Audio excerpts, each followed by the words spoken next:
Desde Asunción, Paraguay, transmite Radio Virgen de Fátima Online. Escucha y vive.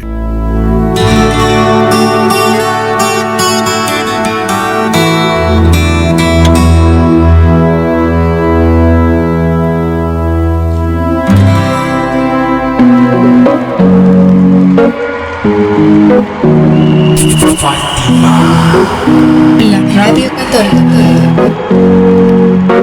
Here's to the ones that we got. Cheers to the wish you were here but you're not. Cause the drinks bring back all the memories of everything we've been through. Toast to the ones here today. Toast to the ones that we lost on the way. Cause the drinks bring back all the memories. And the memories bring back you. There's a time that I remember when I did not know no pain, when I believed in forever and everything was... Hola, muy buenas tardes, muy buenas siestas para toda nuestra audiencia. Estamos en un programa más, en una misión más de A Viva Voz con una invitada de lujo que ya vamos a estar presentando enseguida. Queremos recordar hoy 14 de julio una fecha nefasta para la historia. Muchos festejarán a aquellas personas de guantes blancos y de delantal, yo le digo no mandil, yo le llamo mandil, aquellas personas justamente que con los lemas de libertad, igualdad y fraternidad han cambiado el orden del antiguo régimen para traernos libertad, democracia, entre otras cosas que dicen estas personas. Pero bueno, vamos a ver que capaz no fue tan así como lo dijeron.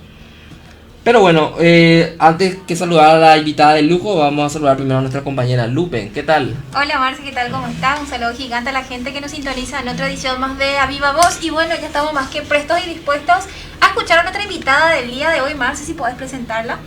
Bueno, ella es la señora Amparo Medina, madre de, creo que tengo entendido que 3 hijos, y una activista pro vida que ha recorrido prácticamente toda Latinoamérica, y si no es más, ¿verdad? Realmente comprometida con la causa pro vida, muy amiga también de mi papá, a quien le mandamos un saludo al doctor Atilio Farina, la gente de FEDAVIFA en Paraguay, que es la Federación Nacional por la Vida y la Familia, que es la más antigua organización pro vida del país, ¿verdad? Por suerte están otras nuevas como Juventud Pro Vida, Juventud Pro Vida, en la que estamos también nosotros. Y bueno, hoy tenemos, como decía, el lujo de recibirle a la señora Amparo Medina, que ya va a extender un poco esta presentación para nosotros. ¿Quién mejor que ella que describirse y presentarse ante el público? Así que, Amparo, te escuchamos. Un gusto de poder tenerte en nuestro programa. Chicos, qué alegría poder estar con ustedes. La verdad es que Paraguay es una tierra hermosa, la que amo y de la que he aprendido muchísimo, sobre todo esa fe, ese amor, esa religiosidad que ustedes tienen, que realmente uno cuando llega siente que ha llegado, como decía el Papa Francisco, a un pedazo del paraíso. Así que hermoso estar con ustedes. Gracias por la invitación. Yo soy madre, soy esposa, soy hija, ahora soy abuela también, gracias a Dios, y una activista por los derechos humanos desde la adolescencia, y hoy estoy trabajando especialmente por el derecho a la vida, el derecho al matrimonio natural, y en este momento estamos totalmente volcados en trabajar en la defensa de nuestros principios y valores cristianos, que cada vez se ven más atacados a nivel mundial por este globalismo que nos está prácticamente comiendo absolutamente a todos. Así que un gusto estar junto a ustedes. El gusto es nuestro, señora Amparo. Y bueno, ¿verdad? Queríamos saber primero tu transición, ¿verdad? Porque vos tenés una historia de conversión bastante bella. Decís que luchabas por los derechos humanos en su principio, y ahora aún más, ¿verdad? Pero de una forma capaz un poco extraña, ¿verdad? Incoherente, ¿no? Sí, vemos mucha incoherencia hoy en muchas personas así, ¿verdad? Pero hay muchas personas también que de buena voluntad, por un legítimo reclamo de las situaciones de pobreza, se deja llevar capaz por unos grupos que, por lo visto, realmente no persiguen lo que dicen perseguir, ¿verdad?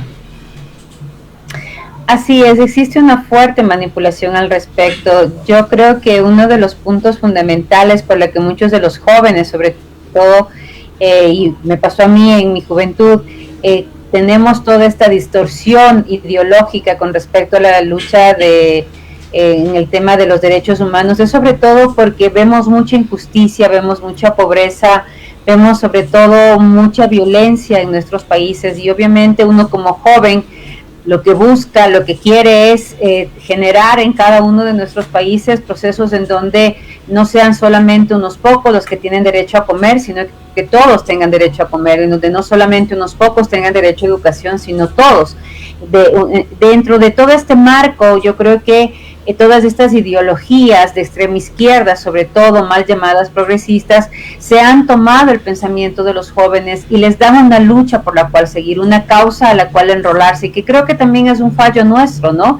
Ese fallo de no hablar, de no motivar, de no vincular a la gente en nuestras causas, porque obviamente los jóvenes quieren causas por las cuales luchar, quieren generar procesos diferentes, quieren embaucar, generar en su vida un proceso en donde no queden embaucados en ciertas ideologías que no solamente terminan dañando su mente, sino que terminan matándolos, porque lamentablemente el tema de la guerrilla, del terrorismo nos ha dado a nosotros como resultado en América Latina la muerte de muchos jóvenes, el encarcelamiento de muchos líderes políticos, y es ahí en donde yo creo que hay que tener un marco en donde nos demos cuenta que los jóvenes por sí mismos no son malos, los jóvenes por sí mismos no están buscando vincularse a la guerrilla, los jóvenes por sí mismos no están vinculando pues, en favor del aborto y la ideología de género. Lo que pasa es que no existen otras alternativas, otras causas por las cuales la gente les estemos llamando a vincularse, a trabajar, y es ahí, me parece, el caldo de cultivo, la pobreza, la falta de educación, la falta de salud, el desempleo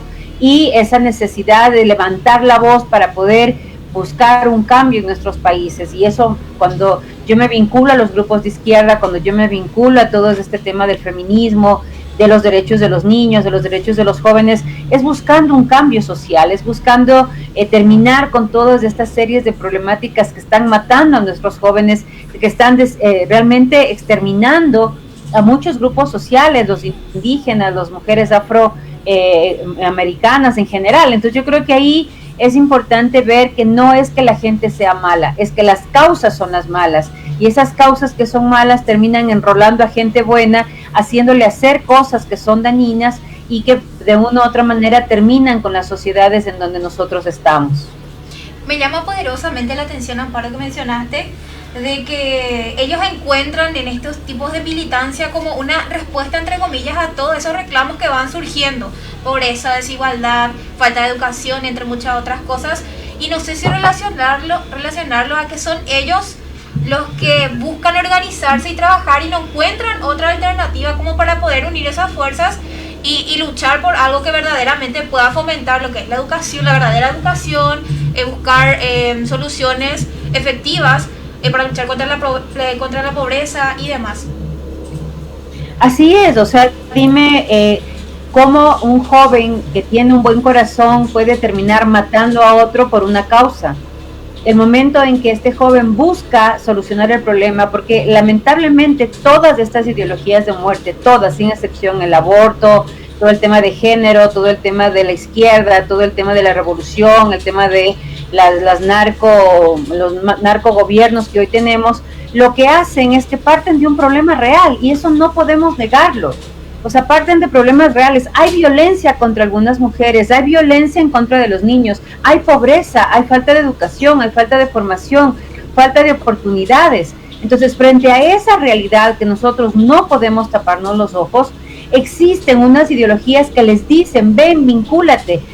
Te hacen que te enamores de esa causa, te enamores de ese sueño de poder cambiar el país, de querer transformar el país, y a la hora de la hora te vinculas en un proceso a través del cual tú ves que las actividades, las acciones, la ideología que te están en este momento motivando para hacer ese cambio social, a la hora de la hora lo que generan es más pobreza, a la hora de la hora generan más violencia. En el caso, por ejemplo, de todo este socialismo del siglo XXI, en el caso del comunismo en Cuba, si te das cuenta que ha generado mayor pobreza, ha generado mayor frustración en los mismos jóvenes, en unas tiranías en donde prácticamente hablar, pensar diferente a lo que piensa el régimen se vuelve un atentado a la vida. Y por el otro lado ves el tema del aborto. El tema del aborto, ¿qué ha solucionado en el tema de la mujer? No le ha mejorado su calidad de vida, no le ha impulsado, no ha permitido que la mujer desarrolle, participe mucho más. Entonces, la razón, el problema está, y eso es algo innegable, hay un problema. La forma en la como se quiere solucionar, esa es la negativa. Por lo tanto, nuestra obligación desde el otro lado de la trinchera es generar algunas alternativas, generar propuestas, generar espacios en donde estos jóvenes que quieren vincularse en estas causas encuentren de una u otra manera propuestas positivas que le permitan generar todo este cambio y esta revolución que quieren, pero con premisas verdaderas, no con premisas falsas. Una premisa falsa es pensar que el gobierno te tiene que pagar absolutamente todo, que el gobierno te tiene que solucionar todos los problemas de la vida, que el gobierno te tiene que pagar por el hecho de existir. Esa es una premisa falsa. Hay que enseñarles que a los chicos que hay que trabajar, que tienes que generar empleo, que tienes que trabajar, que tienes que generar riqueza, que tienes que producir. Porque el ser mendigo del Estado, el ser mendigo de la sociedad, lo único que hace es esclavizarte para toda la vida. Hay que enseñarles a los chicos que hay problemas, porque hoy esta nueva ideología, con todo este nuevo pensamiento de yo tengo que ser feliz, yo tengo que pensar en que voy a salir adelante, yo puedo, yo quiero, yo necesito, lo que hace es crear una generación de cristal que a la primera de bastos, al primer problema que tienen, terminan suicidándose, terminan frustrados, terminan en drogas, terminan en alcohol, porque no les hemos enseñado que la vida, como tiene alegrías, tiene tristezas, que hoy estamos vivos y mañana los papás vamos a morir, que en la vida hay problemas, que hay horarios que cumplir, que hay disciplinas en la vida que hay que forjarlas y que hay que fomentarlas.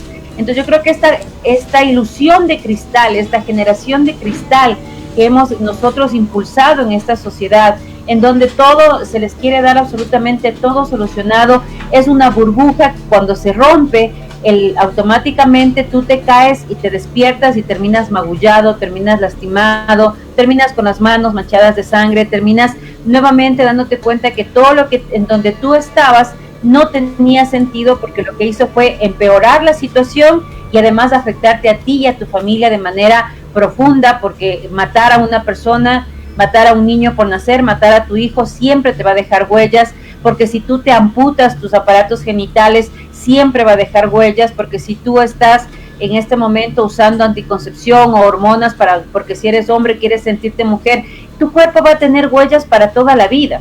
Entonces ese tipo de situaciones uno tiene que tenerlas claras. Estamos ante una ideología de muerte que está cambiando la vida, pero que está matando también a muchos seres humanos.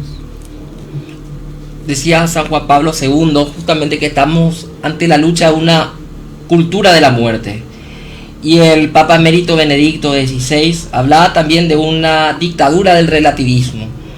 Este relativismo moral que habla, como decías, de la ideología de género, de que si el hijo es deseado o no será, o sea, más o menos que del deseo nace la existencia o no de un hijo, de que si yo me percibo como caballo, ¿verdad? Entonces mi género es un caballo.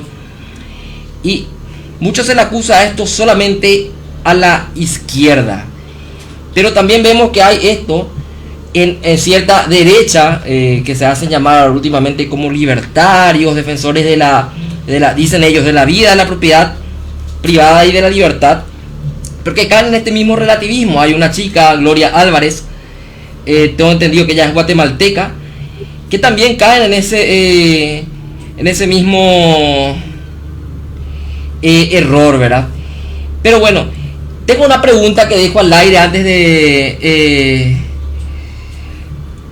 ir a una pausa, ¿verdad?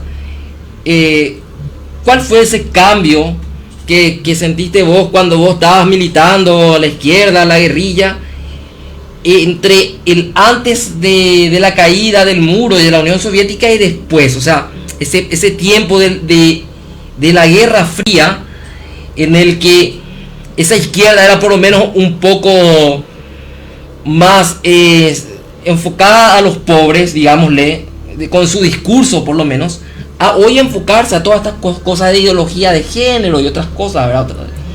Cosas que realmente inventándose minoría, inventándose oprimidos, ¿verdad? Pero esa respuesta la vamos a tener de las invitadas de lujo, la señora Amparo Medina, después de la pausa.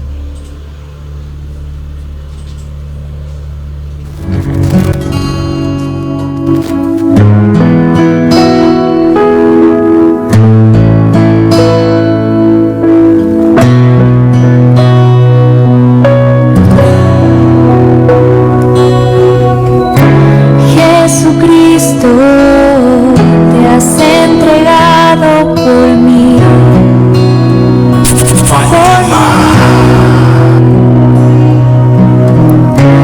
Jesucristo, te has entregado por mí.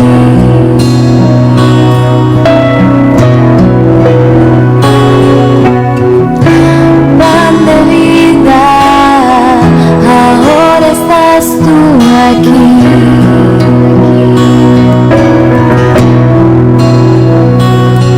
Aumenta mi fe, mi Señor.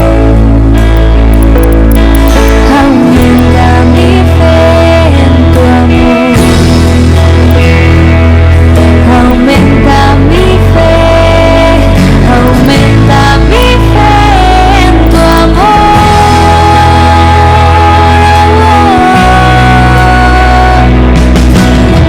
Jesús, Jesús, Jesús, mi Salvador.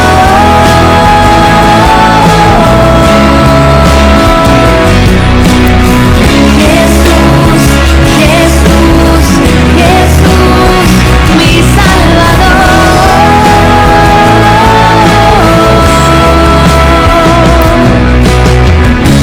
Jesucristo, te has entregado por mí,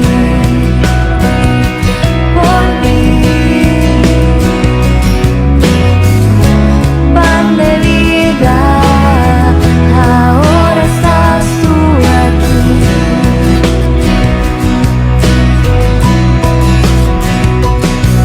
Aumenta mi fe, mi Señor. Aumenta mi fe en tu amor. Aumenta mi fe. Aumenta mi fe en tu amor. Aumenta, Señor. Aumenta mi fe, mi Señor. Aumentará. Aumenta mi fe en tu amor. Aumenta mi fe, aumenta mi fe en tu amor.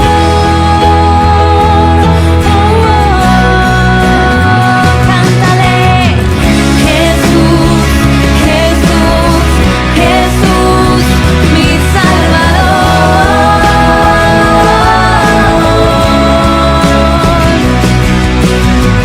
Jesús, Jesús, Jesús, mi Salvador.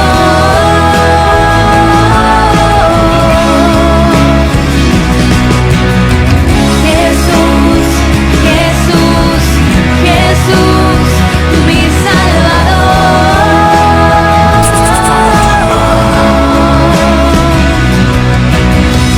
Jesús, mi Salvador.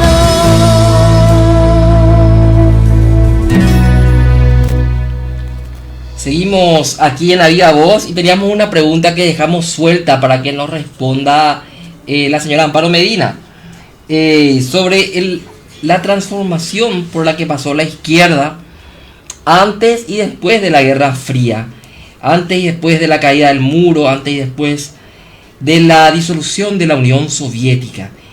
Primero daba un discurso marxista, digámosle, más ortodoxo, más soviético, más militante, haciendo guerrillas en Latinoamérica, causando miles de muertes, secuestros, y luego pasa a ser una izquierda un poco con la mano torcida, ¿verdad?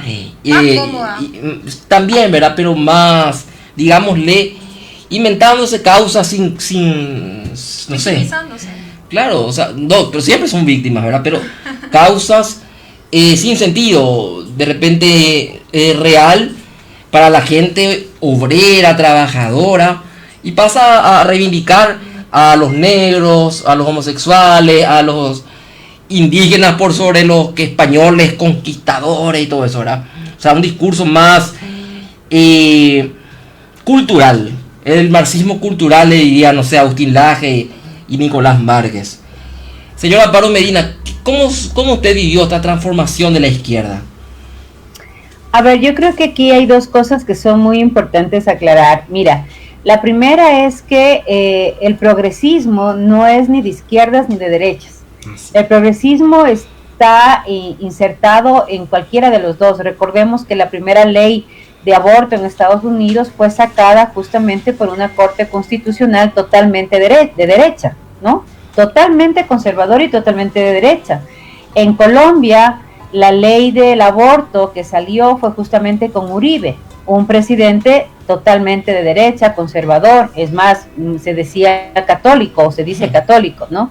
En Argentina, quien inició y quien movió toda la ley del aborto fue Macri, un presidente que inclusive dijo que iba a consagrar al país, no sé si lo consagraba al Sagrado Corazón de Jesús, que hizo promesas con respecto al derecho a la vida.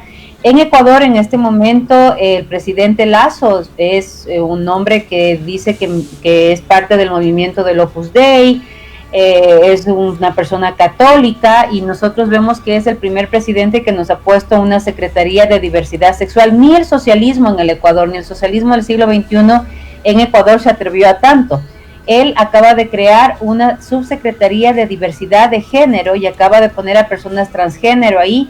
Acaba de poner en la Oficina de Derechos Humanos a una de las militantes más fuertes del ámbito abortista en el país, y el momento en que la Corte Constitucional falla a favor del aborto en el Ecuador de una manera totalmente inconstitucional, el primero que sale por redes sociales a felicitar esta resolución y que la va a respetar y que la va a hacer cumplir es justamente Lasso, un presidente totalmente conservador. Más bien aquí se dio lo contrario, un presidente nefasto como Correa, que era del socialismo del siglo XXI, él defendió la vida y la familia, y un presidente que dice ser cristiano católico y que parecería conservador, más bien opta por todo el tema de las diversidades sexuales y la liberación del aborto. Entonces, aquí el progresismo no es ni de izquierdas ni de derechas. Gramsci era uno de los grandes ideólogos de la izquierda, y él, uno de los principios que siempre habló y que siempre defendió fue que toda la propuesta social, económica del socialismo, del comunismo, algún día tenía que caer, porque el Estado no es una empresa que produce dinero. El Estado vive del dinero de los contribuyentes. Si tú empobreces a los contribuyentes, si tú acabas con las fuentes de producción, si tú acabas con las fuentes de ingreso de las personas, ¿quién va a pagar los impuestos? Nadie.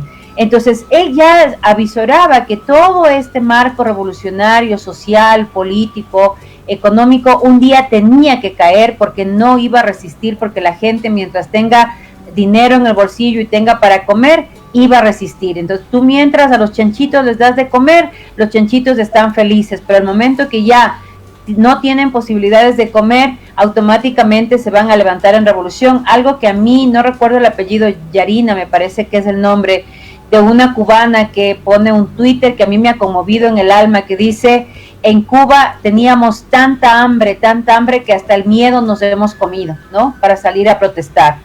Ese es el problema de esta propuesta en el marco económico, ¿no? De esta propuesta socialista, comunista en el marco económico. Entonces, ¿qué propone Gramsci? Gramsci lo que propone es una revolución, pasar de la revolución social a la revolución sexual. El momento que él hace esta propuesta dentro de sus mismos coidearios, fue prácticamente expulsado, no recuerdo cuánto tiempo, se le burlaron, les dijeron que no era posible, pero a la larga se dieron cuenta que era verdad, que el Estado no iba a resistir la pobreza económica, que la gente no iba a resistir la falta de comunicación, la falta de pan en la mesa, y que de una u otra manera habría que dar un giro a esta revolución, habría que darle un giro a todo este presupuesto tiránico, comunistoide, socialistoide que nos está embargando a muchos de los países en América Latina. Y pasar de la revolución social a la revolución sexual a través de una revolución del lenguaje, a través de una revolución educativa, a través de una revolución en medios de comunicación, en la academia, obviamente que les ha dado resultado. Entonces, si bien te hablan del mismo, dentro del mismo esquema, ¿no?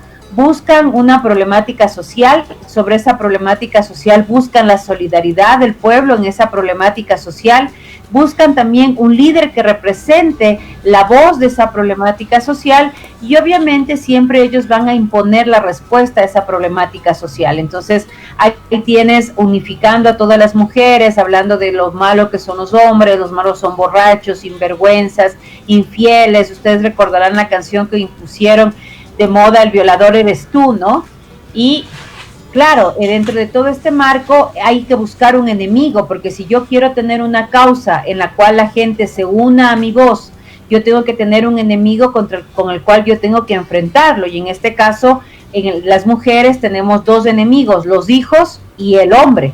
Entonces esos dos enemigos comunes me unen a mí para poder enfrentarme a nivel legal, a nivel de medios de comunicación, a nivel jurídico, a nivel político, a nivel económico, para yo destruir al hombre, porque ese es el enemigo que está causando mi problema.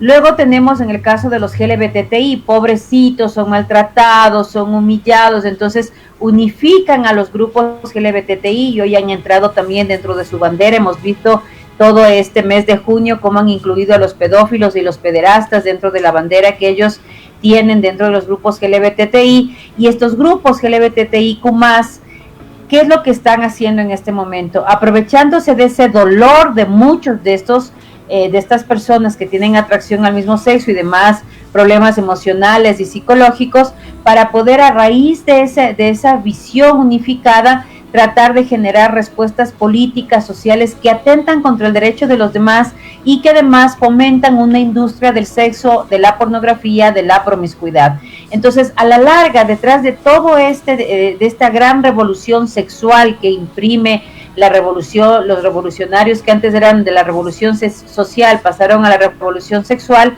hoy vemos qué es lo que está pasando. Vemos un mundo sexualizado, vemos un mundo hedonizado, y vemos un mundo en donde el sexo se ha convertido en la tercera industria que más dinero deja a nivel internacional, pero que también deja muerte. La primera es la industria de las armas, la segunda la industria de la droga y la tercera el sexo. Y la industria del sexo deja millones de dólares, millones de víctimas, pero obviamente como deja dinero, hace que muchos gobiernos, muchos políticos, muchos medios de comunicación, muchos líderes sociales estén con la boca callada, porque mientras tengan el dinero, el bolsillo lleno, la boca está bien cerrada. Y me llama poderosamente la atención lo que mencionaste acerca del dolor, y yo no dejo de relacionarlo porque yo lo veo más bien como una especie de marketing, como para tratar de vender mucho más esa ideología. Y tengamos presente también que una de las causales, ¿verdad?, que se tiene en cuenta para el aborto sería utilizarle a las niñas violadas o a las mujeres violadas. O sea, utilizar una de las cosas más tristes, una de las humillaciones más grandes por las que puede pasar una mujer, como para reivindicar el aborto. Yo lo considero algo sumamente bajo, ¿verdad?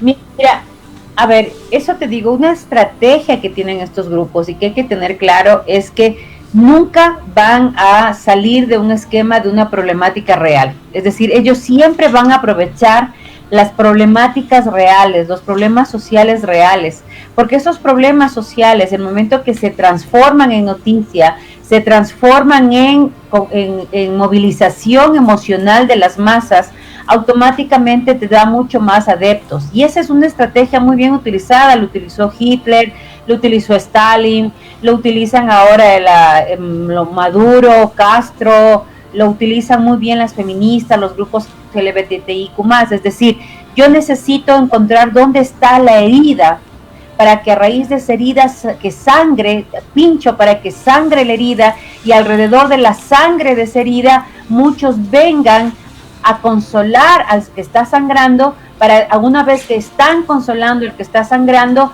yo decirles vamos a terminar con esto y vamos a unirnos en esta causa para eliminar a este que está causando el daño o la herida en este grupo social. ¿Qué es lo que pasa? Que las respuestas que proponen son las negativas.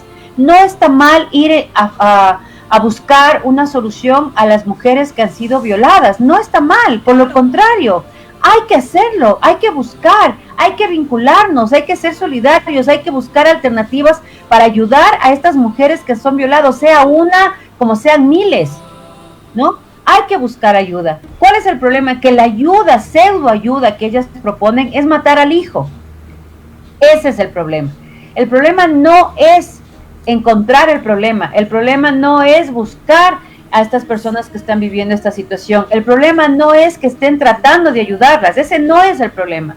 El problema es que la solución que están entregando siempre va a ser una solución de muerte, de división, de pobreza, de exclusión, de maltrato, de violencia, de abuso. Ese es el problema. Entonces, aquí de lo que les estamos acusando a estos pseudo grupos progresistas es que no solamente que están utilizando, como dices tú, a las víctimas de una serie de problemáticas sociales, sino que a la vez que las utilizan, las maltratan, las excluyen y las dejan en un estado totalmente abandonadas, en donde ya ni siquiera el recibir ayuda del conglomerado social se vale, porque quien ayuda a esta persona se vuelve un paria, se vuelve un conservador, se vuelve un fanático. Lo que está pasando ahora en España, ¿no? En España están tratando de sacar una ley en donde a los providas tendrían que llevárseles a la cárcel por ayudar a estas madres embarazadas que están yendo a abortar. Entonces aquí tú ves el tema es que no solamente que la abusan, sino que a quienes las pueden ayudar de una manera correcta, de una manera adecuada, también los están excluyendo y los están atacando de una manera terrorista. No te olvides que todos estos mal llamados grupos pseudo progresistas son grupos que nacen del terrorismo, nacen de las narcoguerrillas, nacen de gobiernos narcotraficantes. O sea, no es un tema que, porque el que estaba en la guerrilla ahora es un líder social y ahora es político y ahora es asambleísta y ahora es presidente y entonces ahora va a cambiar. Mentira, mentira. Siempre va a tener esta mentalidad de terrorismo adentro. O sea, Maduro empezó siendo un líder de transporte en donde paralizaba el país, organizaba marchas, organizaba una serie de actividades que controlaban al país a través del control social de su gente. Hoy, ¿qué es lo que está haciendo? Hace lo mismo, controla un país a través de la manipulación, a través de matarle de hambre, a través del chantaje emocional, a través de una serie de propuestas que terminan empobreciendo mucho más a la gente. Entonces es ahí donde nosotros tenemos que tener claro, a ver, hay una ideología, todos tenemos ideologías, chicos, todos, absolutamente no hay nadie que diga, no, yo no tengo ninguna ideología, todos tenemos una ideología, pero hay ideologías positivas y hay ideologías negativas. Una ideología positiva es aquella que te ayuda a crecer, que te ayuda a desarrollar, que te da libertad de ingresar o de salir cuando tú quieras. Una ideología negativa es aquella que te enclaustra, que te pide agredir a otro, que genera división, que genera agresión, que genera violencia y que además una vez que tú entras, cuando tú sales de ahí, te tratan como si tú fueras un tarado, un inútil, un tonto, que te sales porque como no tienes cerebro para poder estar ahí, te sales, ¿no? Eres un conservador, fanático, moralista, etcétera, etcétera, etcétera. Entonces, ahí yo tengo que diferenciar.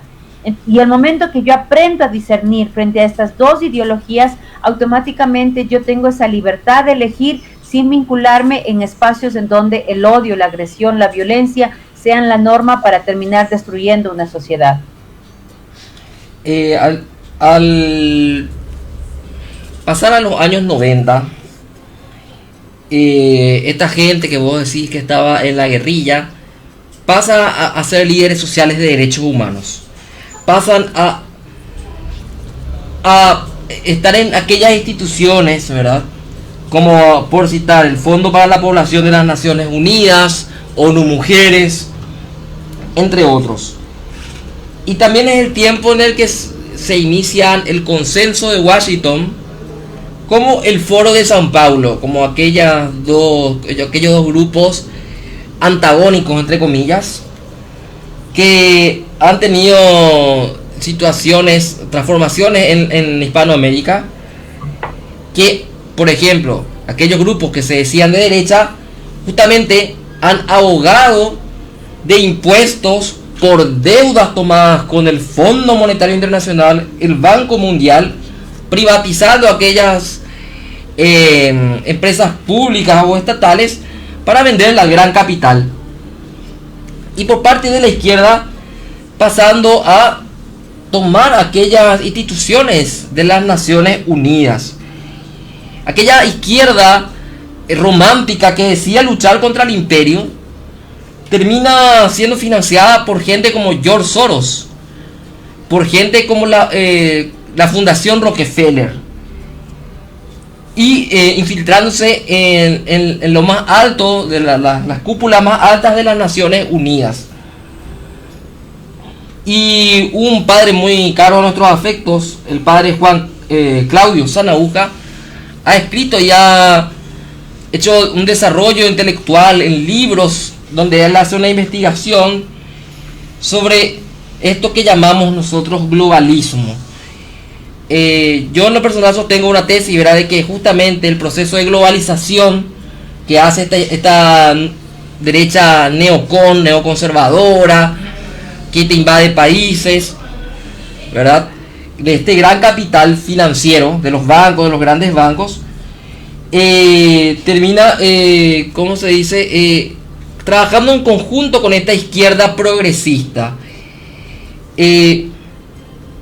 ¿Cómo fue que vos te diste cuenta de que realmente eran engañadas esta gente que tenía buena intención de luchar por los pobres, mal formada justamente por ideas contrarias a la fe católica como la izquierda, el marxismo, y que realmente esto venía de gente de arriba, que realmente estaban siendo financiadas por el imperio con el que decían luchar?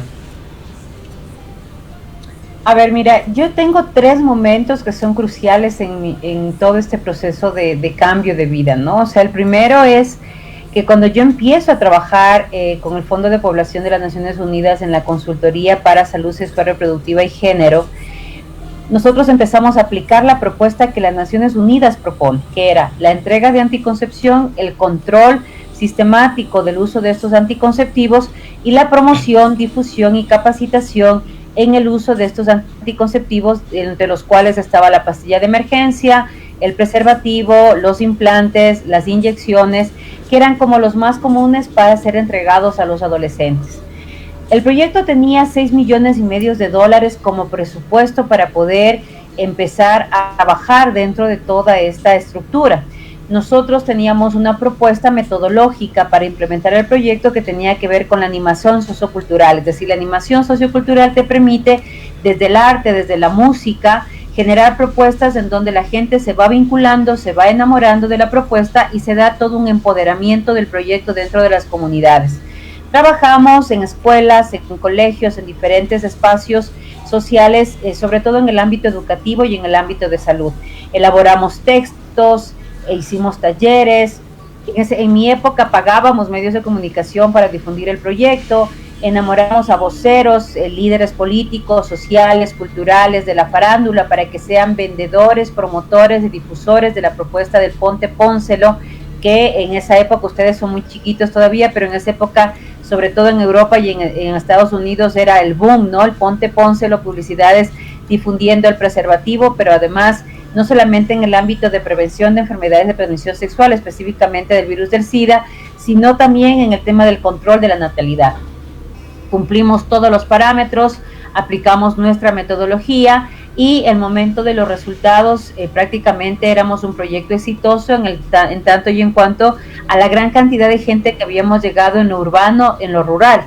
Y el momento que fuimos a Santiago de Chile a la evaluación del proyecto, sucedió algo que muchos de los técnicos no esperábamos, porque el momento que se da la evaluación todo fue perfecto, maravilloso, la metodología de las mejores, fuimos reconocidos internacionalmente con una propuesta muy valiosa, una propuesta que realmente llega a la gente desde el arte, desde la música, y el momento de la evaluación de los médicos, absolutamente todo se fue al trasto. porque los médicos explican que no existe ningún anticonceptivo ni contraceptivo seguro en contra de ninguna enfermedad de transmisión sexual, incluido el preservativo. El preservativo no fue hecho para evitar el contagio de enfermedades de transmisión sexual, ayuda en ciertos casos, pero puede llegar a tener, en el caso del virus del SIDA, hasta un 40% de fallo, y en el objetivo con el cual fue creado, que empezó siendo una tripa de borrego y hoy es de látex, el preservativo puede llegar a tener un fallo hasta el 8, el 10 o el 12%, depende de la calidad y del producto que se entregue. Luego, la cantidad de enfermedades de transmisión sexual que se transmiten piel a piel por el simple sudor de la piel del área contagiada, las pastillas, las inyecciones, no evitan el contagio de enfermedades de transmisión sexual. El índice de embarazo adolescente prácticamente se quintuplica porque los adolescentes de por sí, el mismo uso del preservativo no puede ser adecuado, o por el otro lado el alto índice de fertilidad que tienen, el crecimiento de las enfermedades de transmisión sexual de 5 a 25%, por ciento de enfermedades que había crecido. Y aparte de esto, veíamos como en algunos sitios de nuestros países en América Latina el virus del SIDA estaba por ser pandemia. Vemos también cómo dentro de toda esta estructura baja el índice de edad de inicio sexual de los jóvenes de 16 a 17 a 13, 14 años, y hoy en la actualidad, al 2021, tenemos inicio sexual de los chicos a los 10 y 12 años. Entonces, todo esto nos genera en muchos de nosotros un gran cuestionamiento. Y es ahí como nos empezamos a cuestionar el proyecto, yo siendo atea, totalmente feminista, totalmente pro aborto, pero obviamente consciente de que la metodología no funcionaba. No estaba funcionando entregar toda esta información a los chicos, no estaba funcionando entregar preservativos, no estaba funcionando decirles que su cuerpo y su derecho al placer. Y ahí es donde yo salgo del proyecto haciendo un gran cuestionamiento. Ese fue el primer rompe que yo tuve, es decir, presupuestos falsos, respuestas falsas, resultados falsos. Y lo más grave, que los resultados falsos se traducen en víctimas de este sistema, que son seres humanos y que son nuestros hijos. Entonces ahí dije, no, mira, o sea, yo no me presto para seguir dañando a más jóvenes. Luego, en el camino del 2004, que fue un semestre para mí muy fuerte, una amiga mía se embaraza de una relación adúltera y yo personalmente la llevo a abortar con un gran amigo médico abortista, un abortero, que lo habíamos enviado y acompañado en su proceso de capacitación en Cuba, en Alemania, en Estados Unidos, para que haga abortos limpios. Considerábamos que era el mejor abortero de toda la ciudad, conocíamos dónde estaba, sabíamos los implementos que ocupaba, porque nosotros mismos con el proyecto de salud sexual reproductiva habíamos traído como 400 o 420 AMEUS, máquinas de absorción manual del endometrio, para entregarles a los diferentes centros de salud del país para hacer este tipo de abortos. Entonces, en definitiva, entro al aborto, veo lo que le hace el aborto a la mujer, veo cómo la mujer se descuartiza en la silla ginecobstetra, veo como los implementos que entran uno detrás de otro vía conducto vaginal, veo cómo se rompe al bebé, veo cómo es absorbido el bebé, cómo cae dentro de un frasco de cristal, y eso te marca, necesitas tener un corazón de piedra y sangre en las y agua en las venas para poder decir no me importa. O sea, realmente el sonido de la aspiradora, el médico con la frialdad con la que cuenta los pedazos del bebé que salen cortados para ver si no se quedó nada dentro del vientre de la mujer, la cara de la mujer que está siendo desangrada, violada hasta las entrañas con todos los aparatos que te meten. O sea, realmente eso te marca. Yo salí de ahí muy, muy cuestionada, vi a mi amiga totalmente transformada, golpeada, y eso con una pregunta que ella me hace, ¿dónde está mi hija? Yo la verdad te digo, hasta el día de hoy sería incapaz de verle a los ojos y decirle, se fue por el caño del servicio higiénico del consultorio. Hoy los venden, ¿no? Hoy venden los bebés abortados. En esa época se botaban por el caño del servicio higiénico. Entonces, claro, ahí es donde empieza este cuestionamiento de dónde está el derecho a la mujer, y luego te empiezas a enterar y te empiezas a investigar y dices, a ver, las mujeres somos fértiles un día al mes, tenemos signos y síntomas que nos avisan que estamos en etapa fértil, los hombres son fértiles desde su primera eyaculación hasta toda su vida, hasta el día en que se mueren. O sea, ¿dónde está el derecho de la mujer? O sea, ¿dónde está el tema de anticoncepción para no abortar, aborto seguro para no morir, si la víctima es la mujer, la que se envenena es la mujer, la que pone el cuerpo es la mujer, la que se desangra es la mujer, la que queda marcada para toda su vida es la mujer, la que queda con un útero destrozado es la mujer. Entonces, ¿de qué derecho a la mujer hablamos? Y si es una mujer la que muere en el vientre de ese útero, no estamos luchando por las mujeres, incluida la que vive en el vientre de otra mujer, o porque ya naciste tú puedes matar a los hijos que te dé la gana. Y si es un hombre, es no tan tu cuerpo que tiene otro sexo totalmente diferente al tuyo. Entonces, claro, empieza todo este cuestionamiento dentro de casa, dentro de los grupos feministas, dentro de los grupos proabortistas, y entonces empiezo a decirles, miren, estas imágenes del aborto son reales, no nos están mintiendo, esto es lo que pasa en el aborto. Digámosle a la mujer lo que vive en un aborto. Pasemos imágenes de bebés abortados, hagamos videos de lo que es el aborto para ver cuántas mujeres se quieren enfrentar a esa situación, cuántas mujeres quieren vivir esa situación. Entonces, claro, ahí es donde prácticamente una de ellas, una que ahora es, inclusive trabaja en la Oficina de la Mujer y dirige una de las ONGs más grandes en el país que distribuye aborto y anticoncepción en el Ecuador, ella me dijo claramente, me dijo, Amparo, o estás conmigo o en contra mía. Y era una de mis formadoras. O sea, le decíamos la abuela o la mamá, era realmente alguien muy respetado, y es hasta ahora muy respetado en el ámbito feminista, y me dijo así, tal cual, o conmigo o contra mí. Entonces, esa es la realidad. Entonces, ahí es cuando empieza toda mi crítica, mi cuestionamiento, y finalmente, bueno, el 27 de noviembre del 2004, en medio de una marcha, en medio de una toma de tierras, yo soy herida y tengo una experiencia mística, el momento más blasfemo de mi vida. Justo le preguntaba a la gente que estaba conmigo, ¿dónde está Dios? Preséntenme a Dios, quiero conocerle, ¿dónde está su dirección, su teléfono, dónde está? Si existiera Dios, no existiría pobreza, ni existirían mujeres abusadas, ni existiría pobres en el mundo, etcétera, etcétera. Y bueno, a los pocos minutos el Señor me respondió y me dijo, aquí estoy, a través de su madre, la Virgen María. Y en esta experiencia pude ver mis pecados, pude ver lo podrida que estaba mi alma, pude oír con mis oídos así claramente el grito espantoso de los niños en el momento que son abortados. Este grito profundo que salía desde el centro de la tierra y que clavaba al Señor en el corazón como una espada, era cuando yo me agaché a ver en lo profundo de este hueco del cual salía este horrible sonido de un grito espantoso. Vi y eran todos los niños que yo había enviado a abortar y que había llevado a abortar. Entonces pude darme cuenta que estos niños gritan en medio de su silencio, que estos niños han sido heridos mortalmente, que estos niños han sido ultrajados, violentados, sacados de la voluntad de Dios, de la voluntad que Dios tenía en su vida de una manera grotesca, de una manera vil. Y claro, a partir de eso, de todo lo que pude ver, de todo lo que yo encontré en la misericordia de Dios ese día, mi vida empezó a cambiar y me di cuenta que nada que genera muerte, nada que genera violencia, nada que te miente, nada que genera odio es algo positivo. Que eso no le va a traer bien absolutamente a nadie, que por lo contrario te destruye a ti primero, a ti en primera persona, y destruye a quienes quieres, porque yo a mi edad tengo que regresar a mirar para atrás y tengo que ver a la cara a mis hijos y decirles la verdad. Mis manos están manchadas de sangre, y esa es una verdad que, si bien en la misericordia de Dios son manos que han sido lavadas con la sangre de Cristo, que han sido limpiadas por el sacramento de la confesión, que son todos los días levantadas a través de la misericordia de Dios, son actos de los cuales tú tienes que responder. Un día todos tendremos que responder de los niños que no hicimos nada para salvarles del aborto, de los niños y de las madres embarazadas a las cuales nunca ayudamos, a las cuales nunca dimos una palabra de apoyo, porque muchos de nosotros los Provida pensamos que porque salimos a la calle con un cartelito que dice salvemos las 2 vidas, ya me regreso a la casa y digo ya, ay qué bueno, ya cumplí con lo mío. Y no es así, no es así.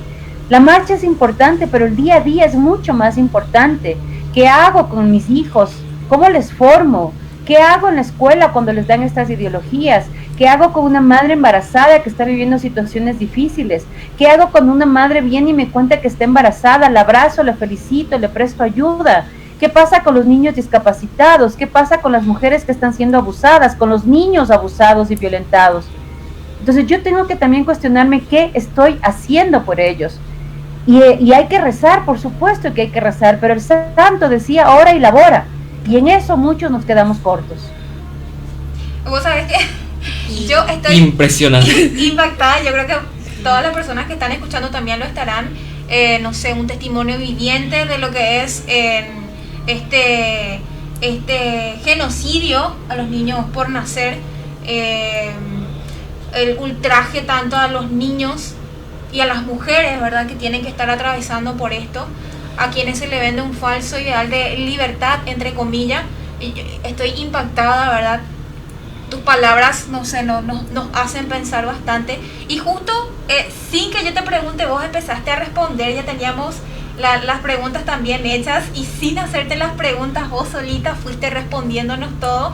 Y algo que quiero sacar un poquitito de lo que dijiste, de lo que estuviste diciendo al final, es aquellas cosas que muchas veces estos grupos suelen cuestionar a los conservadores, a los providas y demás, que mucho tecleo a través de las redes sociales, pero al final el trabajo o el campo de batalla se lo dejamos a ellos, y ellos lo que hacen es transformar esas medias verdades, como vos habías mencionado, para un fin que es el más cruel de todos.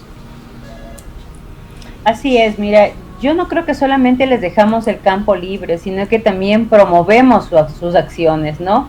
Y ahí es lo grave de nuestro trabajo y lo grave de nuestro silencio, de nuestra cruzada de brazos. Yo creo que estamos con los brazos cruzados. A mí me llama personalmente mucho la atención cuando hay madres, padres de familia que te llaman y te dicen: no sabes, Amparo, tengo un problema gravísimo en el colegio, a mi hija a los 10 años le están entregando preservativos o le enseñaron a poner preservativo con la boca, mi hija está traumatizada, sería bueno que tú vayas a hablar al colegio, hables con la rectora, habrá que poner una denuncia o algo, ayúdennos por favor. Entonces yo digo, bueno, mira, yo ya crié a mis hijos, yo ya soy abuela. Si tú no eres capaz de hacer nada por tus hijos, ¿yo por qué lo voy a hacer? Eres tú como papá, tú como mamá, tú como hermano, como hermana, el que tiene que levantar la voz por tu hermano, por tu hijo, no el grupo Provida. Porque también es muy cómodo decir, los obispos no dicen nada, la iglesia no dice nada, los grupos Provida no hacen nada. ¿Cómo así? ¿Cómo así nosotros tenemos que hacer? Eres tú el que tiene que hacer. Cada uno cumple la función que tiene y que Dios le ha puesto en el camino.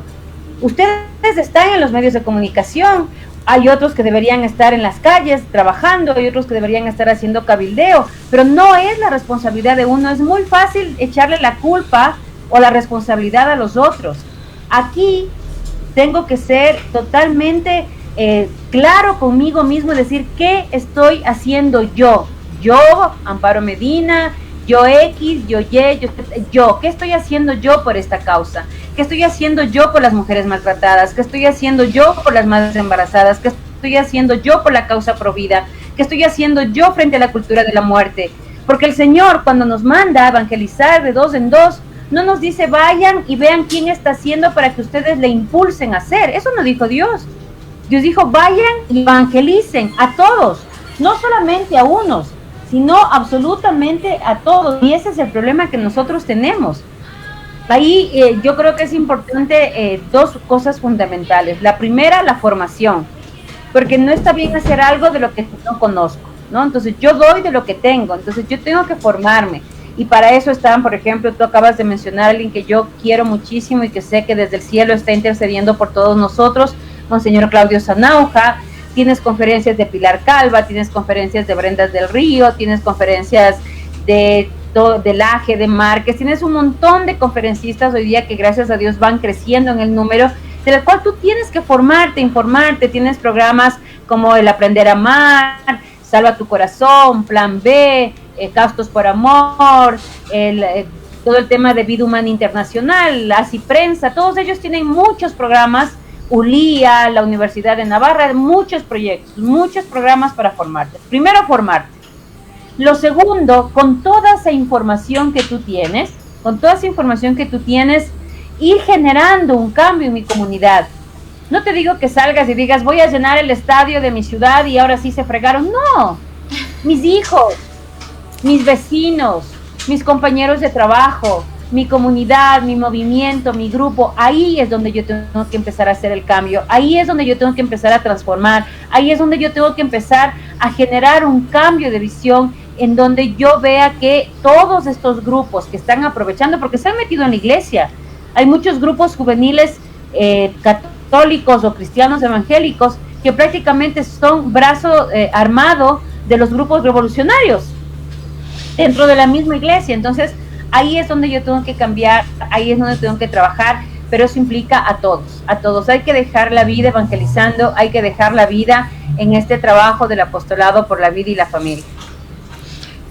Asimismo, yo me estaba fijando también que un error que tenemos dentro de los grupos pro vida, en ese esa certera crítica al estatismo, eso de pensar que el Estado tiene que regalar todo, de redistribuir la riqueza y todas estas cosas que llevan a los pueblos al fracaso, a la pobreza, lo que llamamos socialismo del siglo XXI, las consecuencias que está pasando hoy Cuba, ¿verdad?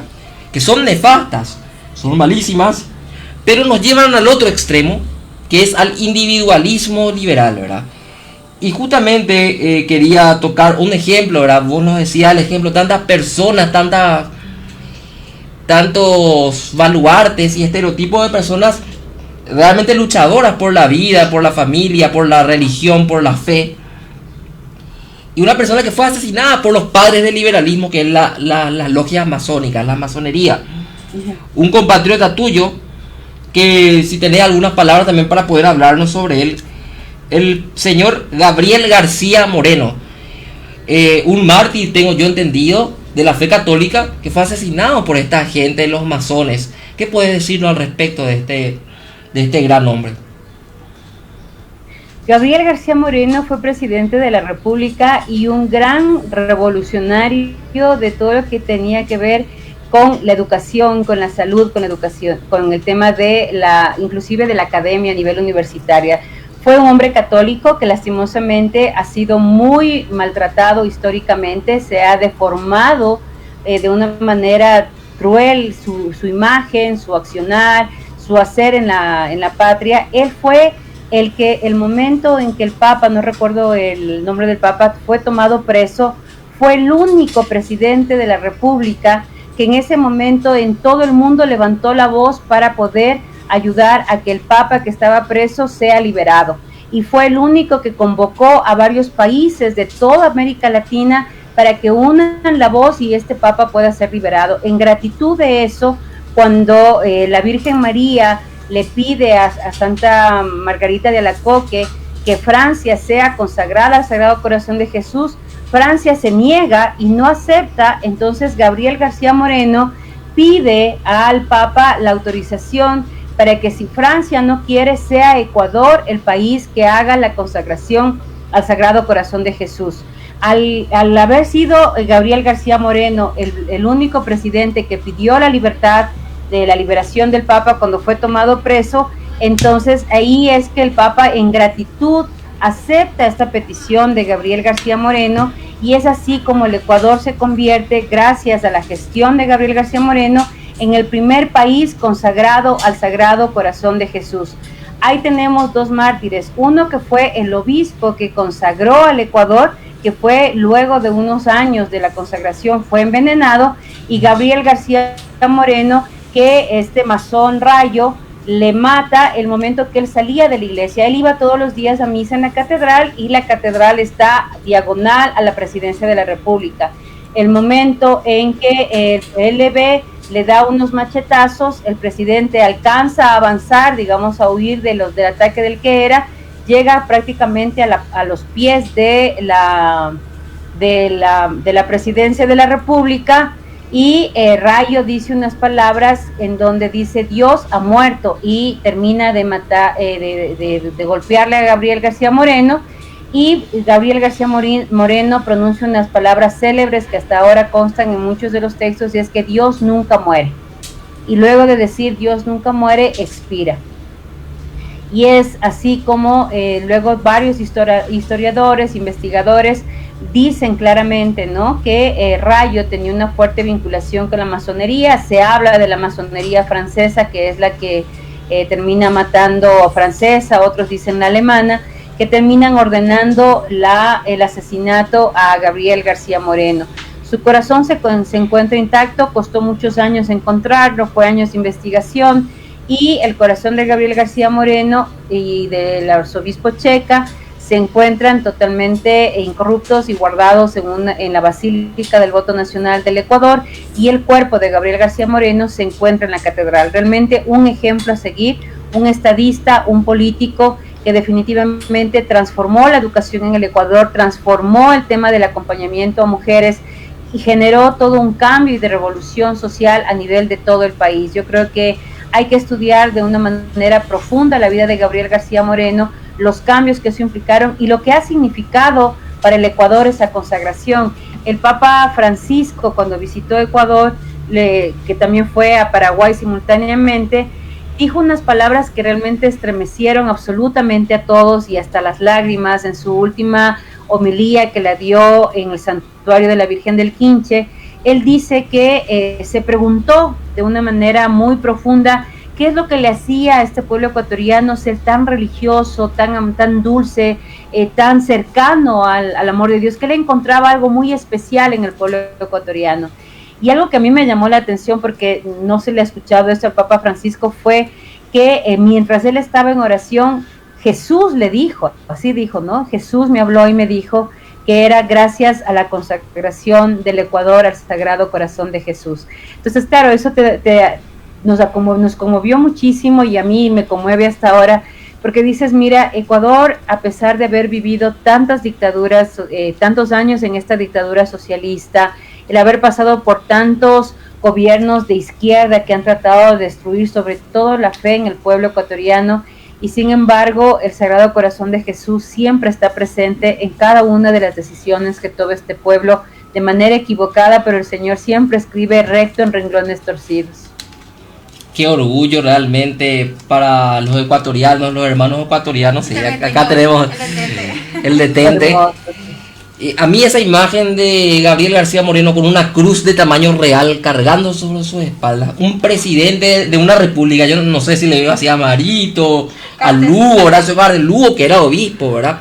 Y que acá en Paraguay también se le relaciona mucho a él con la guerrilla, aún presente hoy, el autodenominado Ejército del Pueblo Paraguayo, ¿verdad? Este Lugo, que lidera un grupo llamado Frente Guazú aquí en Paraguay, que tiene a uno de los senadores, Carlos Filisola, que es el que promueve todas las leyes del aborto, de la educación sexual integral, entre comillas, mal llamadas así, ¿verdad? Porque no es, eso es lo que proponen, y que son serviles realmente a este globalismo del que venimos a hablar hoy. Vamos avanzando ya con la entrevista, nos queda poco tiempo, y quería hacerte una pregunta sobre 4 palabritas, ya que somos una experta en el tema, para poder diferenciar. ¿Qué diferencia hay entre internacionalismo? Me suena a mí a los marxistas cuando se habla del internacionalismo, la internacional y todo eso. Entre mundialismo, sería la segunda palabra. Entre la globalización, que es algo que defienden los liberales y libertarios. Y entre el globalismo. Ellos dicen, no, globalización es buena, globalismo es malo, ¿verdad? ¿Cuáles son las diferencias de estas 4 palabritas, querida Amparo? A ver, te voy a decir lo que dentro del día a día a mí me parece que está pasando, ¿no es cierto? Este internacionalismo de una forma de ver el mundo, de todos, lo que todos tenemos que pensar igual, todos tenemos que vivir igual, todos tenemos que vestir igual, todos tenemos que estar absolutamente sometidos a un solo marco internacional.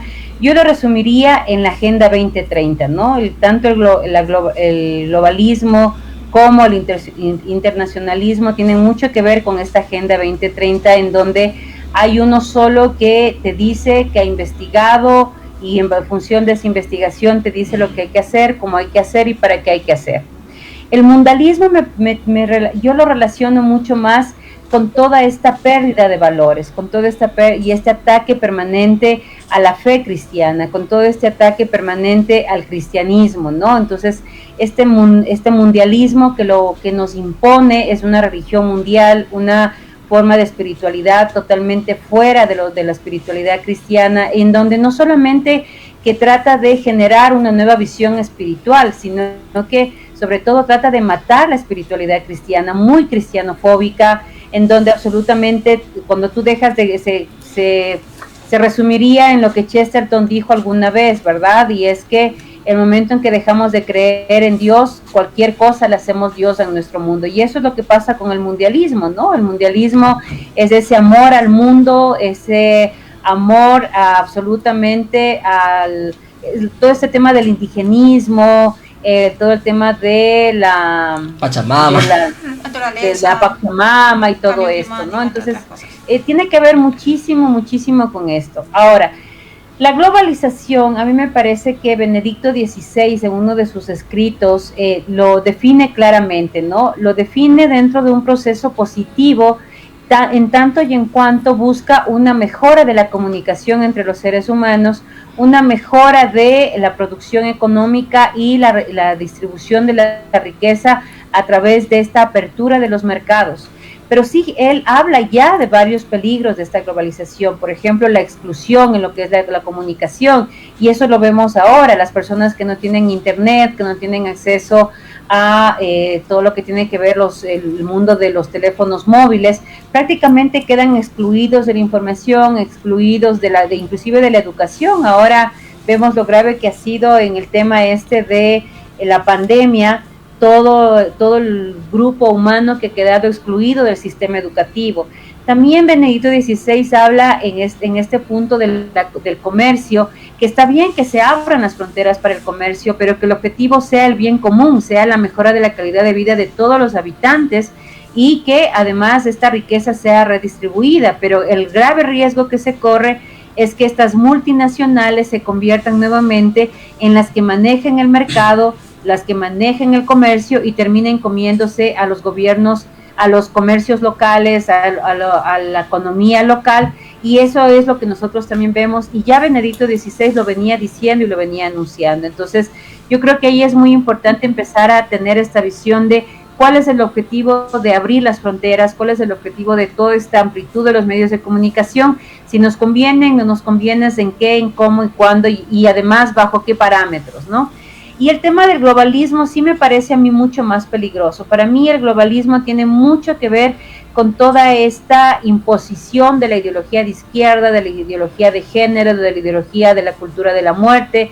Este globalismo que de una u otra manera tiene que ver con la toma del poder político desde una visión totalmente totalitaria, en donde desde la elección democrática se eligen gobiernos totalitarios como el de Venezuela, como el de Nicaragua, como estuvo Ecuador, como ahora le está pasando a Perú también, y que de una u otra manera lo que hacen es imponer una ideología que termina atacando los principios, los valores, la cultura de los pueblos, termina atacando la vida, termina en el tema de los derechos humanos. Algo que sí me parece importante tomar en cuenta dentro del mundialismo, de la internalización, de todo el tema de la globalización, es que la pandemia se ha convertido en el caldo de cultivo para poder ellos imponer toda su ideología. Entonces tú ves como por ejemplo ahora se impone todo el tema del carnet de vacunación, como en muchos países, en el Ecuador ahora en una ciudad se está queriendo imponer que si no tienes el carnet de vacunación ni siquiera puedes salir de la casa prácticamente, no puedes tomar el autobús, no puedes ingresar al cine, no puedes ir a la universidad, no puedes ir de compras. Entonces todo ese tipo de cosas a la larga se terminan así convirtiendo en tiranías. Todas, absolutamente todas estas ideologías se convierten en tiranías en tanto y en cuanto no tienen freno y terminan con la libertad de las personas. Y todas estas organizaciones internacionales que se dicen llamar altruistas y justamente promueven este tipo de pensamientos muy altruistas y muy de buscar el bien de las personas, no son. Así es, mira, es que tú tienes que tener, cuando tú tienes una ideología, tienes que tener canales de difusión y estructura operativa para poder tener, o sea, la ideología por sí sola no corre. Entonces, el momento en que tú tienes un ideólogo, ¿no es cierto? Este ideólogo, vamos a poner una tiranía o una dictadura, tiene que tener un espacio de ejecución. En este momento, el espacio de ejecución se han convertido las ONGs internacionales por los tentáculos que tienen en todos nuestros países. Fondo Monetario Internacional, Banco Mundial, las oficinas de ONU Mujer, ONU SIDA, UNICEF, todos estos son estos tentáculos a través del cual tú llevas esta ideología, tú llevas esta propuesta ideológica a todos los espacios. Pero necesitas quien operativice. ¿Quién operativiza eso? Operativiza el dinero. Y esa es la verdad. Entonces tú, para poder operativizar, tienes el dinero suficiente para poder chantajear a los ministerios de educación, ministerios de salud, gobiernos locales, gobiernos nacionales, para implementar tu ideología. Aquí, de manera concreta, lo podemos ver el tema del aborto. ¿El aborto desde dónde viene impuesta? Viene impuesta desde las mismas Naciones Unidas. ¿A través de qué? A través del dinero que reciben de las farmacéuticas para poder ser implementada. ¿Cómo? Y se implementan en los ministerios de salud, de educación, en las asambleas, en el legislativo de nuestros países, y dentro de todo esto llega a nuestro país, se impone como ley y genera toda una operativización de la propuesta, generando millones y millones de dólares que ¿a dónde se vuelven? Se vuelven nuevamente a las farmacéuticas, que con ese dinero siguen imponiendo. Mira ahora lo de las vacunas, ¿no? ¿Qué nos dijeron? Que primero había que crear las vacunas. Crearon las vacunas. Luego de que crearon las vacunas, supuestamente había una X de Pfizer, AstraZeneca, Sinovac, todas esas, y la mejor, entre comillas, era la Pfizer. Como la Pfizer era la mejor, todo el mundo se peleaba por ponerse esa vacuna. Y a la hora de la hora resulta que hay daños irreversibles de muchas de las personas que la están usando, y lo que es peor, acaban de asumir hace pocos días que no es tan efectiva como decían, y que posiblemente hay que comprar una tercera dosis. ¿A quién compramos las vacunas? A las farmacéuticas. ¿Quiénes van a responder por los daños que causen estas vacunas? No sabemos todavía, y de hecho hay gobiernos que han firmado en donde no hay responsabilidad absolutamente para nadie. Y luego, ¿qué estructura financiera de nuestros pobres países va a soportar una tercera vacuna? Si estamos vendiendo hasta el riñón para poder comprar las dosis que se están en este momento comprando para inocular a todas las personas en nuestros países, y ahora que viene la necesidad de una tercera dosis, ¿de dónde vamos a pagar? ¿Cómo vamos a pagar? ¿Y quiénes se benefician de todo esto? Nuevamente, las farmacéuticas, que da dinero a la Organización Mundial de la Salud, que a través del Fondo Monetario, del Banco Mundial, generan fondos para que nuestros países se sigan endeudando. Y más allá de que sean buenas o sean malas, aquí nadie está cuestionando, eso dejémosles a los científicos y a la conciencia de cada uno.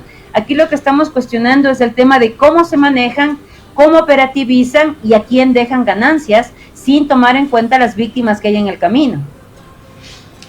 Por último, ya para ir terminando, una última pregunta. Vemos que se habla mucho de la gobernanza internacional o mundial, de que están empezando a funcionar la OMS como el Ministerio de Salud Mundial, la OTI, la Organización Mundial del Comercio. Inclusive han tenido conferencias los del Foro Económico Mundial hablando sobre el Great Reset, ¿verdad? El gran reseteo. Y estas políticas que vos viste que no funcionaban en tu juventud y en tu época de activista, que por lo visto parece que tienen la intención de generar víctimas, o sea, de que muera gente y que vaya disminuyendo la población, como lo aconsejaba el informe Kissinger al gobierno de los Estados Unidos, y que luego eso fue desclasificado. ¿Qué podríamos decir?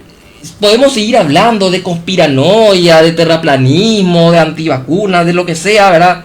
Sin tocar el tema ya, porque ahora mismo cuando mencionaste las marcas ya va a salir ahí abajo la inteligencia artificial, ya no van a poner ahí el avisito de que busquen información correcta, Pues ¿verdad? lastimosamente vos no podés tener una opinión disidente ni por más de que tengas argumentos suficientemente sólidos como para afirmar lo que estás diciendo. O entrar en debate, Y ¿verdad? claro, porque automáticamente te tachan. de conspiranoico. Lo primero que te dicen es conspiranoico. Vos, a una persona que tenga esa etiqueta es como que es un loco, una loca, no puedo opinar, no puedo decir porque todo lo que dice es falso, está maquinando cosas en su mente. ¿A qué aspira esta gente? ¿Cuál es el fin? ¿A dónde nos están llevando? ¿Podemos realmente decir de que quieren un Estado internacional? ¿Quieren disminuir la población? ¿O todo eso y algo más? ¿Qué podés decirnos como para cerrar los fines del globalismo? A ver, a mí me parece que ahí hay tres cosas que son fundamentales. Primero, algo que ellos están buscando y de manera totalitaria y de manera totalmente, digamos, inclusive tirana, es el tema de la libertad de expresión. Quieren clausurar la libertad de expresión, ¿no? Entonces, tú ya no vas a poder decir ni hacer absolutamente nada que ellos te permitan hacer o decir. Y eso lo vemos, como tú dices, en este momento en muchos medios de comunicación. O sea, ya no existe libertad de expresión. Tú no puedes decir, yo no quiero, a mí no me parece, yo no veo necesidad de la vacuna, por ejemplo. Yo no veo necesidad de tal o cual ley del aborto. A mí me parece que solamente existe que nacemos hombre y mujer y científicamente está comprobado que solamente podemos ser hombre y mujer. Todo ese tipo de situaciones, todas, sin excepción alguna, ya se han convertido en temas vetados por muchas de estas organizaciones. Entonces, la libertad de expresión. Por el otro lado, la libertad de culto. El momento en que se sanciona la libertad de culto, en donde automáticamente se busca eliminar la libertad de las creencias de las personas, estás trabajando en lo más íntimo de su ser.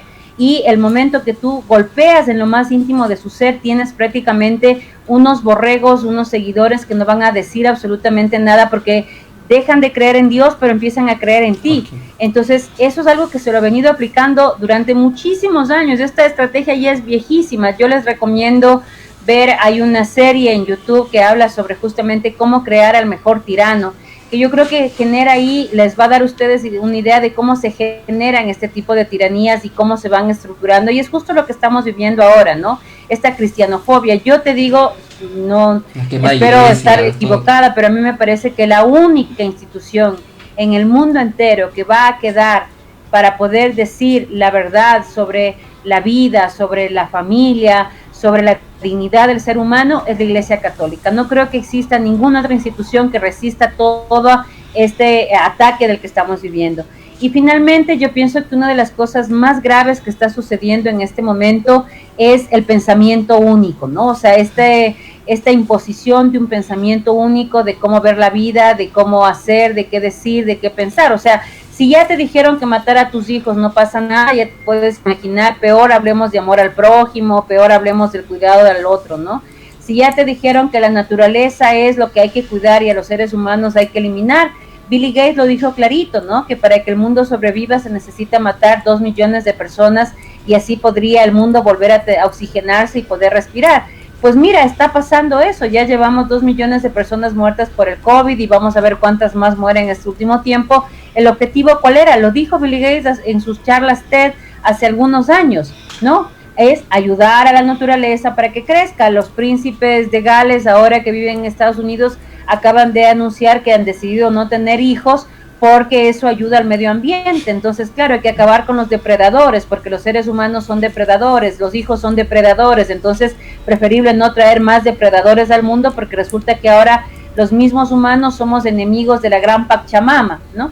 El otro pensamiento único en donde todo, absolutamente todo cruza por el dinero. Hay que tener mucho dinero porque el dinero te ayuda a ser feliz, te ayuda a ser persona, te ayuda a crecer, te ayuda a estudiar. Entonces todo se centra en el Dios dinero y todo lo demás no tiene sentido en la vida. Y el buenismo, ¿no? Uno tiene que ser bueno para todo.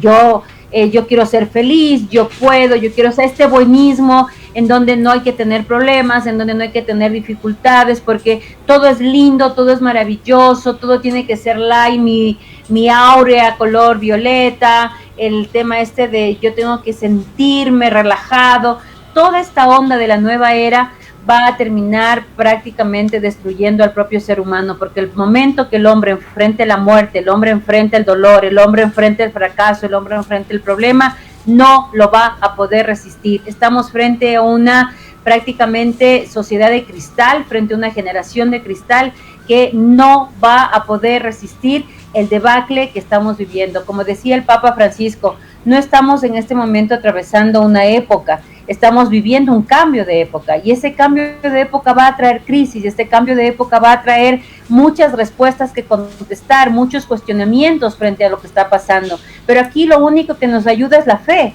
Entonces hay que tener fe, hay que empezar a nosotros desde nuestra fortaleza decir: yo tengo fe que estamos en manos de Dios, y no tenerle miedo a la muerte, que es la otra cosa que a mí me ha admirado muchísimo. Todo el mundo pavor por morirse. Oigan, si el morirse es parte de la vida, el morirse causa dolor, pero por supuesto la ausencia causa dolor. No nacimos para morir, que Dios no tenía en sus planes que los seres humanos muramos, ese no era el plan de Dios. Pero a través del pecado se dio la muerte, y por eso esa muerte nos causa dolor. Pero en la muerte vamos a la vida eterna, es decir, la muerte es la antesala de la alegría y la felicidad más grande de todos, que es la vida con nuestro Señor Jesucristo. Por eso hay que tener una vida en gracia, hay que tener una vida cercana a Dios, hay que tener una vida de sacramentos, hay que tener una vida de oración y de acción. Entonces, definitivamente, ¿por qué le tienen miedo a la muerte? O sea, todo el mundo ahorita asustado, es que se va a morir, es que... Oye, la muerte es parte de la vida. Bendito Dios, si yo me muero este instante y estoy en gracia y estoy en reconciliación con el Señor, bendita muerte que me lleva a disfrutar de los gozos del cielo por toda la eternidad. ¿Qué más quiero? Entonces yo creo que todo ese tipo de cosas hay que trabajarlas, y todo lo que estamos viendo en este momento es justamente esa generación de miedo, esa generación de temores, esa generación. Los cristianos tenemos que estar en paz y tranquilos, porque esta guerra ya la venció Dios hace más de 2000 años. Estamos en el equipo ganador, estamos en el equipo de Jesucristo, estamos en manos de Dios, y con Él a nuestro lado, nada que no esté en la voluntad de Dios no nos va a pasar. Dios tiene contado hasta el último de nuestros cabellos, hasta las hojas de los árboles que se caen en la voluntad de Dios. Por lo tanto, tenemos que tener fe que mientras yo esté con Dios, Dios obrará, Dios hará, y Dios sabe lo que tiene que hacer con cada uno de nosotros. Eliminen el miedo, eliminen las fantasías, digan la verdad, evangelicen, únanse, generen fuentes de crecimiento en la fe, y van a ver como absolutamente todo. Fe, esperanza y caridad, eso es lo que nos va a nosotros fortalecer para este cambio de época, seguros en que todo está en manos de Dios, que la voluntad de Dios es perfecta y que la misericordia de Dios nos alcance hasta la eternidad. Nada más, lo demás es lo de menos,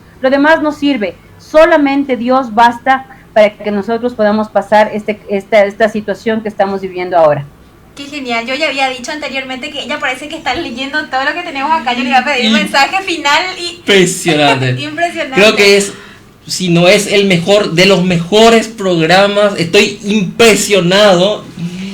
Me conmovió tu testimonio, me conmovió tus palabras, hablando de las virtudes teologales, realmente de los mejores, de los mejores. Yo me animo a decir que es el mejor, que lo diga el público que nos ve siempre. Realmente maravillado, y bueno, nada más que agradecerte. Te juro que tengo hasta ese pirí, decimos acá, ese pirimba, que significa que la piel, sí, es la piel de gallina, sí. ¿Verdad? Porque realmente fue increíble. Y bueno, ya nos quedamos sin tiempo. Esperamos poder contar contigo para otra próxima entrevista, porque evidentemente hay muchísimos temas más que abarcar y que vos podés mostrarnos, orientarnos y guiarnos también, así que te estamos muy agradecidos por tu predisposición. Fenomenal. Y recordando, último, para despedirnos, 2 frases de Chesterton, ¿verdad? Llegará, y ya llegó, creo yo, el día en que tenemos que desenvainar una espada para decir que el pasto es verde.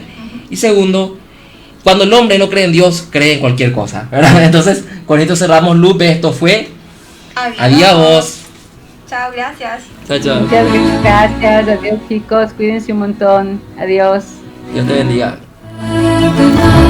Says all we can, if everyone is true. Do I believe the sky above is cloudy?